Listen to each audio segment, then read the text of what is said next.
Before this video starts, if you enjoyed this video, there are many more like it already on the channel, with many more like it to come in the future, so subscribe. I'm trying to hit 100,000 subscribers by the end of the year, and I would really appreciate it. I upload 6 days a week on this channel, so if you're looking for some consistent basketball talk, this is the place for it. Also, drop a like on this video. It only takes 1 second, and it makes a massive difference. I just hit 90K, so if we can get it close down the home stretch, I'd really appreciate it. As of recently, I have done a few videos comparing some NBA legends. I just did a video on why I believe Dwayne Wade is better than James Harden, as well as a video on why I believe Bill Russell was greater than Wilt Chamberlain. And today I wanted to do a comparison between two other NBA legends, and in this case, two top 10 players of all time.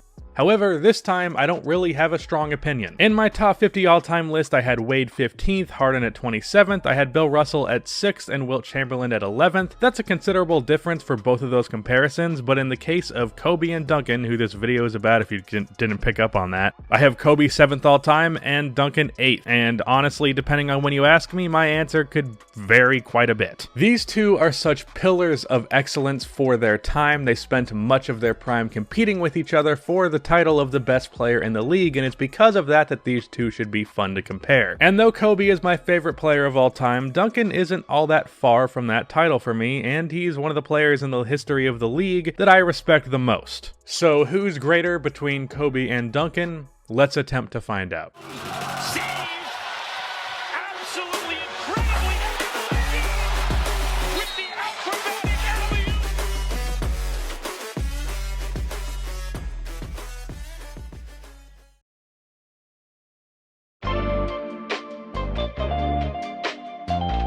So because these two are so close for me, I'm going to break this comparison down into a few categories: offense, defense, every other aspect of the game, mainly assists and rebounds, accomplishments, and then I'm going to compare their help for their careers to put that all into context. So starting with offense, this is obviously not an easy comparison to make because we are talking about a guard versus a big man, and how those positions are played can vary quite differently from era to era, but luckily in the case of these two, they obviously played in the same time period, a time I'd say was about equal in terms of the guard to big balance. There were a lot of dominant post players in the 2000s, and there were quite a lot of shot creating guards in the 2000s. It was a nice balance. If we look at just their raw point per game numbers, with Kobe's prime being from his first season as a legitimate all-star to his 2013 campaign that ended in basically his career-ending injury, and with Duncan's prime from his first game he played to 2010, Kobe averaged nearly 28 points per game with a 55.6% true shooting percentage, and Duncan averaged 21.1 points per game on 55.3% true shooting, so clearly from a production perspective, Kobe wins that one rather easily. That's 6.7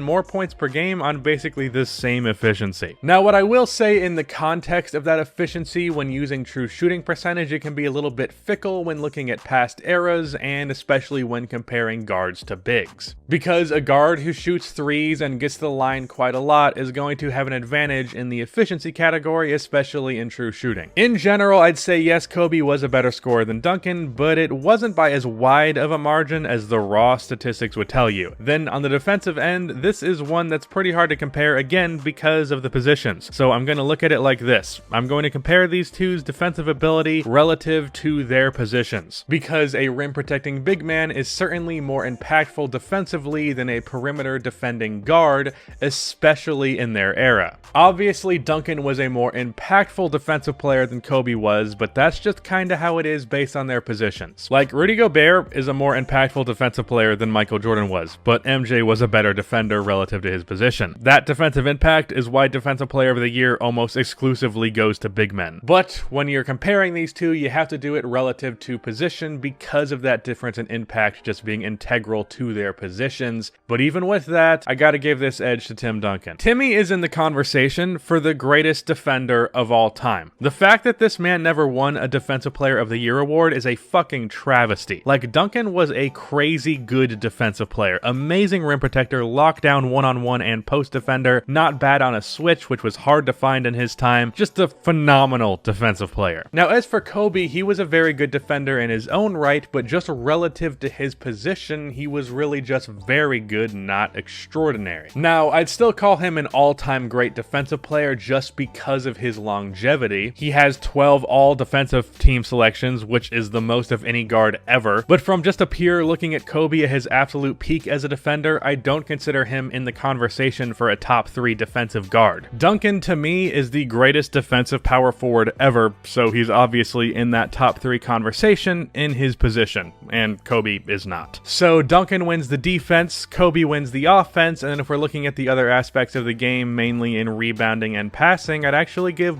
both of those to Duncan. Again, this is something relative to position. Duncan is obviously a better rebounder, but that's given based on the position. But when you're looking at the passing, Duncan is very underrated as a playmaker. Now, Kobe's better just based on him being a guard, but relative to position for a starting shooting guard, Kobe was a good passer. For a starting power forward, Duncan was a very good passer. But that is by a slim margin, and again, relative to position. I don't think either way that goes that far one way or the other, just mildly in Duncan's favor. And if we're looking at both of these guys just as pure talents, I really don't think there's a significant difference whatsoever. If I'm going to pick one, it's going to be Kobe just because I value offense more than defense, and I may or may not make a video on that. But it's close. And if anything, it really depends on your preference, because if you want the #1 offense in the league, I would pick Kobe. If you want the #1 defense, I would pick Duncan, and they're not going to hurt you on the other end either way, to say the least. But now let's look at their accomplishments. When talking about them just as pure players, I think it's basically tied, but what can create some separation there is looking at their accomplishments and determining how much that talent led to their achievement. This can help create some distance between two players who are close in the talent department, but unfortunately, once again here, this is relatively close. But I do have to give this one to Duncan. Both have 5 rings, but Duncan has 2 MVPs to Kobe's 1, and despite what a lot of Kobe fans will tell you, no, Kobe was never robbed of an MVP. Based on the precedent of what an MVP is, there was really only one season in Kobe's career where he should have won MVP, and that was in 2008 when he won MVP. And that's not to say that Kobe didn't have more seasons where he was good enough to win an MVP. In fact, I don't even think Kobe's MVP season is in his top 3.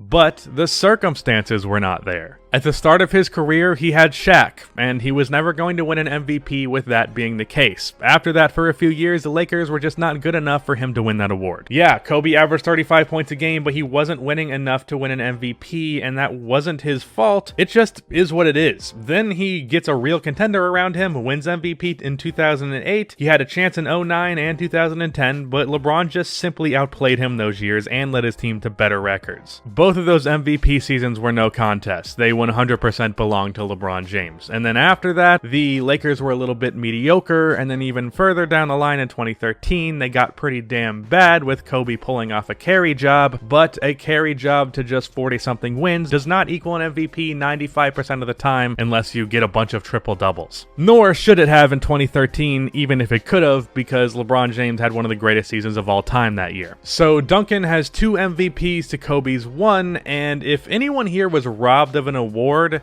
it was Duncan from not winning any Defensive Player of the Year awards when I consider him maybe the greatest defender ever. And if we take a look at those championships, for Duncan he had 3 finals MVPs to Kobe's 2. So even though both of them won 5 rings, Duncan was the best player in 3 out of 5, while Kobe was the best in just 2 out of 5. And if we move on to the help conversation, while yes, Kobe was not carried by Shaq, and that narrative pisses me the fuck off, Tim Duncan never played with anyone as good as Shaq. Other than maybe 1999 David Robinson, Duncan never played with a superstar in his prime. Parker and Manu were good, but neither were superstars unless you're one of those people that stretch that definition to where you can be a top 20 player and be a superstar, which is absurd to me. But I will say that Shaq did hold back Kobe in terms of some individual awards, like he probably could have won MVP in 2003 if not for Shaquille O'Neal.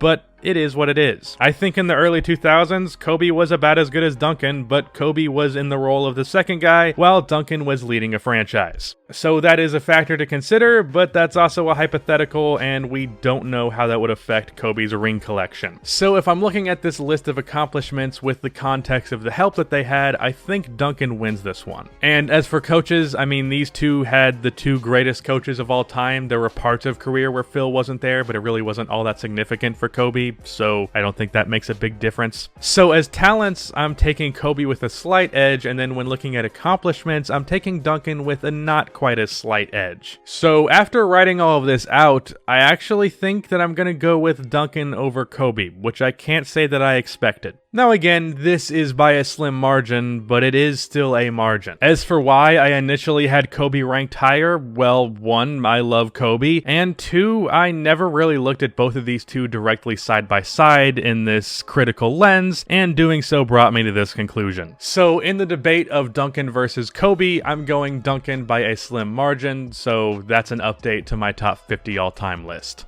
Of course, I respect the fuck out of both of these guys, and if you're gonna accuse me of being a Kobe hater, you truly do not know me to any degree whatsoever, because that is the opposite of the case. So, that is the end of this video. Please be sure to like and subscribe for more NBA content like this, and cue the outro music.